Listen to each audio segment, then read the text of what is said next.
I wasn't gonna buy this figure, but here we are. Is this Spider-Man truly amazing or just a fantasy?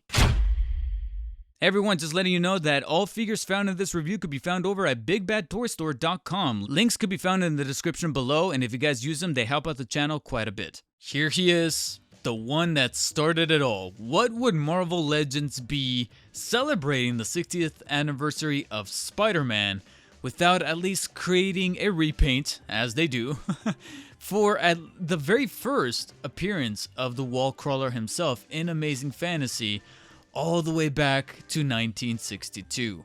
So this is pretty much that incarnation of Spider-Man. And as you can see right here, he's pretty much given the 6-inch treatment.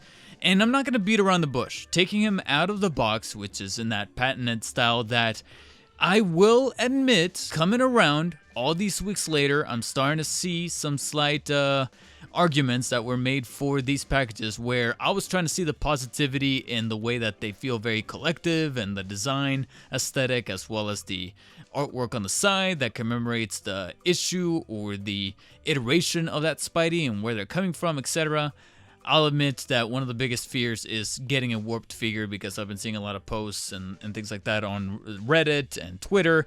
So I'll give you guys that argument. I'll give you that point. Thankfully, that didn't really come to pass here with my version of the 60th Amazing Fantasy Spider-Man. But we did come close, and I figured to myself, well, if it was going to happen with any figure, it would be Amazing Fantasy, because at first I wasn't really vibing with this figure because of its design. I was never a big fan of that original design from Amazing Fantasy, where he had the very thick and over-the-top symbol here on the front and back, as well as the muted color scheme. He wasn't so much red and blue back in the day. He was more so like a charcoal black and red, and it'd be surprised that I would say that, considering that my favorite Clash is black and red, but this time it just didn't fit Spidey at the time, and because of that, this design was never really truly one of my favorites, especially with the very squinted eyes. But over time, this figure right here may or may not have won me. I still have a couple of reservations here, and one of them I'll tackle straight head on here, and that is that, once again, they are reusing a body type similar to ones that I've covered most recently. And I know I sound like a broken record here at this point, because that's what Marvel Legends does. They repaint figures, they reutilize them, repurpose plastic pieces, and kind of put and Frankenstein different variations of one figure into another, and so you'll recognize this from that. But there's enough here, whether it be in the value thrown in with accessories or catering to the mold itself, that gets them kind of by, because yeah, he does the job of standing upright and feeling pretty good in hand. I would even argue that he is actually just a little shy of the full 6 inches, but I guess that kind of makes sense in the canon of the character, because this is his first appearance. Nobody really had a breakdown of how long or how tall or how bulky he should be, so therefore this is pretty much what was lifted directly from that cover page, and therefore they did a pretty good job of retaining that aesthetic. It's once we get to the sculpting and the articulation that then I start to reminisce about the fact that I feel like I've already reviewed this figure before, so that's why I kind of want to get to the paces and get to the more important parts quicker, guys. So bear with me as we kind of breeze a little bit here through the articulation, save for one little distinction that I did think was kind of cool. So we start off with some basics. We have the head hinge joint here that allows it to rotate all the way around, as well as pivot inwards and upwards really smoothly. We of course have the top shoulder joints that are able to rotate the arms in a rotated position 360 degrees, as well as full extension to the sides that can even go just a little beyond the 180, and there's actually a specific reason as to why that is, but we'll cover that in the accessories. We of course have the butterfly joint baked inside of the shoulder right there that's able to extend from the front towards the back. And much like I covered in those other body types of this one that this one is lifting from, I noticed that the right butterfly joint, or the hinge in there, is a little bit more flexible and more free than the one on the left. I feel like that tradition continues on through right here, and of course, why would it be changed since this is in fact a repaint? We got the biceps that are able to fully rotate 360 degrees, as well as the two joints on each elbow that are fully able to bend all the way upwards, as well as the joint on the wrist that is able to rotate and be able to pivot inwards and outwards. A mid-torso cut does allow the top part of the body to rotate 360 degrees, and it's also ratcheted, so that's pretty cool. As well as the hinge joint here on the waist that's able to crunch inwards and outwards. So there's actually quite a bit of flexibility going on along right there. You can even kind of crunch a little bit side to side via the mid-torso cut right there. It's just not all that flexible as one would like it to be, but it still gets the job done. You know, it's just a minor nitpick here. Then we get to the legs. This is where we get our first major variation that I actually kind of commend, because even though the top ball joints here at the very, very top are your standard fare with the full movement all the way upwards like so towards the front, not much in the back because of the sculpt, and then proper extension towards the side like that, it's once we get to the thigh swivels. So you do get a thigh swivel that's able to rotate 360 degrees. And then as we work our way downwards, we get two more joints at the knees that are able to fully bend all the way up. Nothing out of the ordinary there. What I think was kind of cool is that they still threw in a boot cut.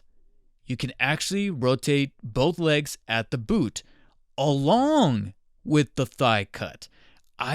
Call me an old timer, call me a newbie, or at either side of the spectrum, but I feel like this might just be my first Marvel Legends so far in the collection, and most definitely within the 60th anniversary line, that happens to have both a thigh cut and a boot cut in the same figure. It's either one or the other in other figures that I have covered thus far, and it's out of all of them, Amazing Fantasy Spider-Man is the one that boasts both points of articulation in either leg. I actually think that's pretty neat and commendable and worth crediting. So, good job, Marvel Legends. Good job. I mean, I still won't forgive you for the ankles here because you still got that weird-ass joint that is able to flex the feet downwards and upwards like so, and it's actually pretty fluid feeling, but when it comes to rotation, of course, you can only do so when you have the foot bent all the way downwards and not horizontally.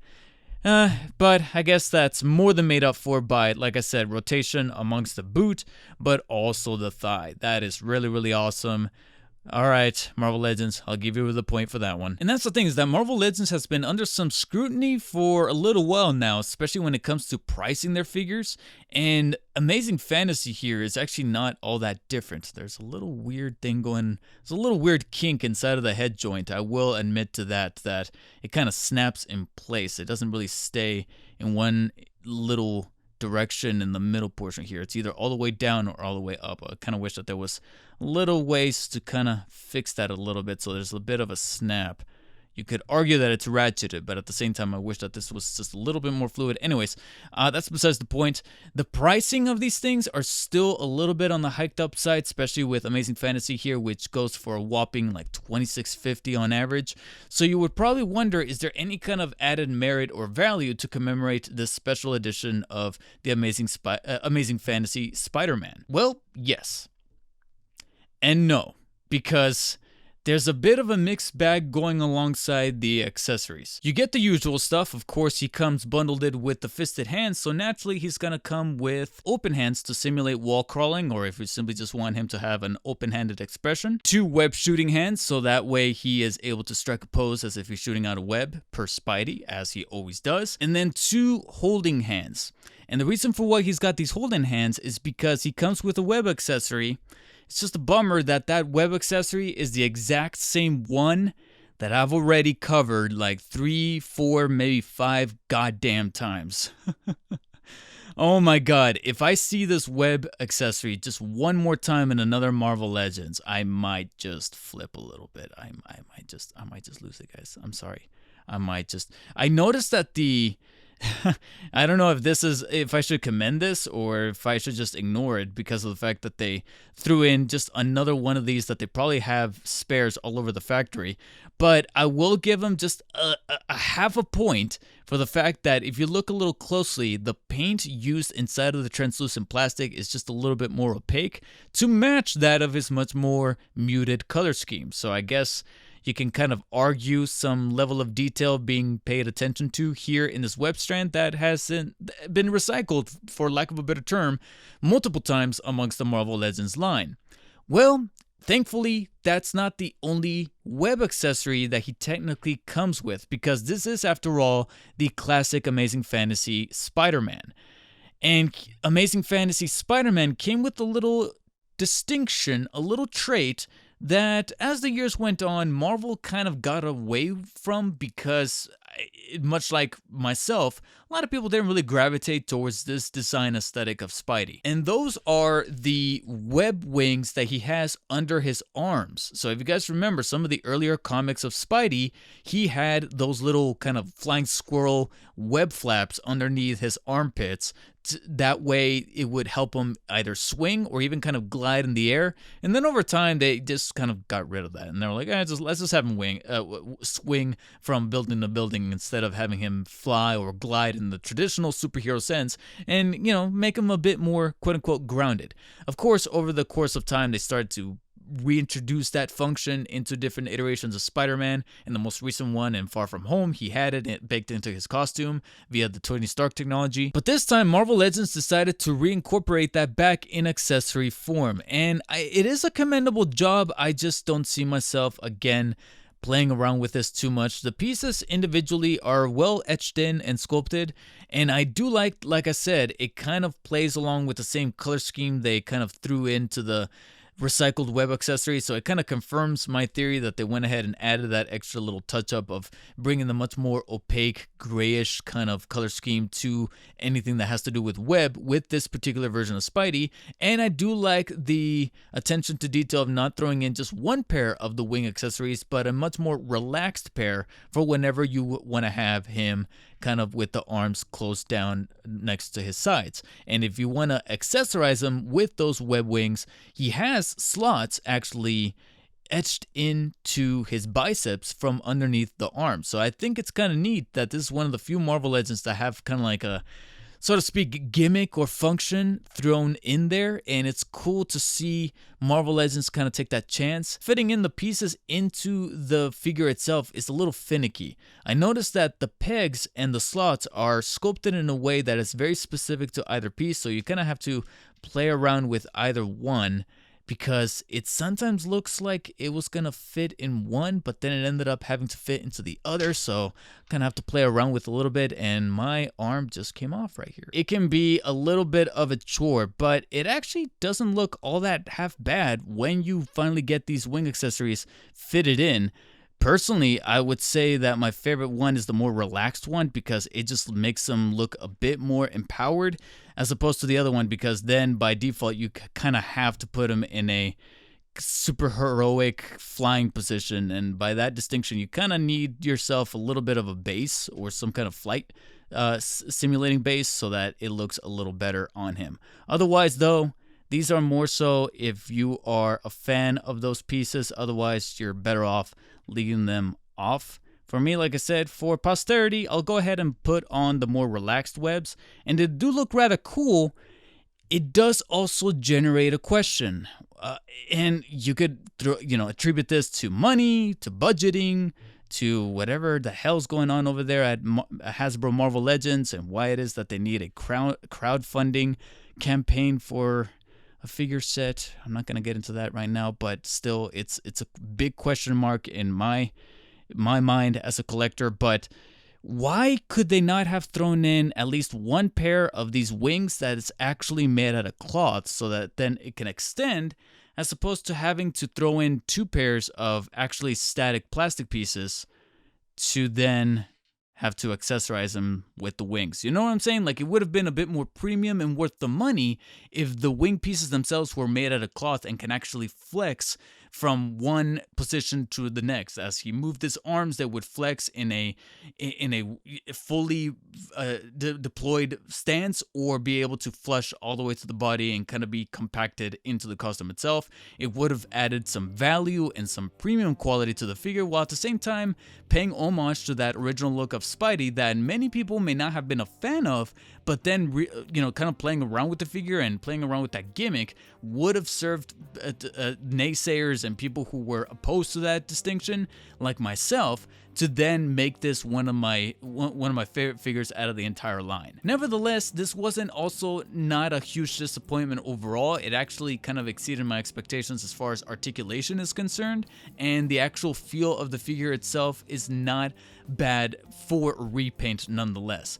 Just wish that there were some bigger chances taken by Marvelettes instead of just kind of waiting off to the side and just making it a repaint and calling it a day. I feel compelled to give Amazing Fantasy Spider-Man here a 7 out of 10. This is definitely a pickup for those who maybe grew up with the original comics rendition of Amazing Fantasy Spider-Man or want to have this to complete their collection. Otherwise, the rest of you, this is ultimately up to preference. If you, however, do want to feel nostalgic about the old school look of Spidey here, or you want to complete your collection, be sure to pick him up over at Big Bad Toy Store. The link is going to be in the description, and it does help out the channel quite an awful lot. Otherwise, guys, if you enjoyed the review, hit the thumbs up button. If you didn't, hit the thumbs down. In the comment section, let me know, are there any classic figures, nostalgic figures that you look at and go, yeah, I wanted him for nostalgic, not because he's all that great of a design. Come on, you know, we can all admit to that. I have a few of them myself. Let me know in the comments. Otherwise, guys, thank you so much for watching, and as always, stay humble.